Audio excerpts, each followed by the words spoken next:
Председателот на Венецуела Николас Мадуро, кој беше заробен од американските специјални сили за време на викендот, треба да се појави во Федералниот суд во Менхетен. Што точно ќе се случи на судското сослушување останува нејасно.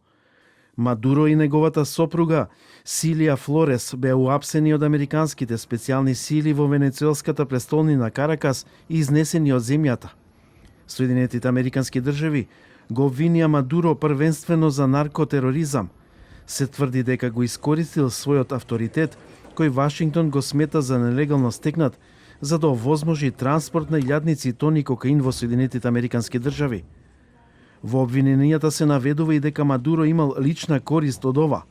Според тврдењата објавени од американската државна обвинителка Пам Бонди, тој наводно се здружил со трговци со дрога.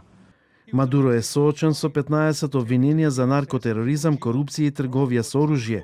Вашингтон испрати и остри закани до новите власти во Каракас за можни војни интервенции ако пружаат отпор.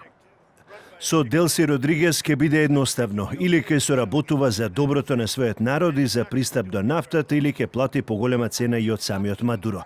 Ако не се однесуваат како што треба, подготвени сме и за втор удар.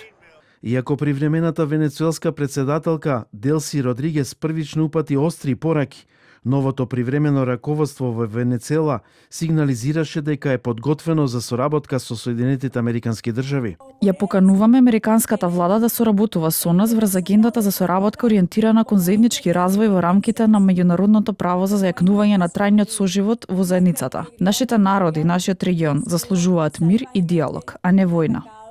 Опозицијскиот лидер Едмундо Гонзалес повика на ослободување на сите политички затвореници и на почитување на волјата на народот, барајки признавање на изборниот резултат од јули 2024 година, на кој, како што вели, беше избран за председател. Како председател на венецуелците упатувам смирен и јасен повик до националните вооружени сили и органите за државна безбедност. Нивна должност е да го исполнат и спроведат суверениот мандат изразен на 28 јули 2024 година како врховен командант. Советот за безбедност на Обединетите нации најави итна седница на барање на Русија и на Кина поради, како што наведуваат, кршење на меѓународното право од Соединетите американски држави. Генералниот секретар Гутереш веќе предупреди на опасен преседан, а Европската унија повика на смиреност и мирно решение.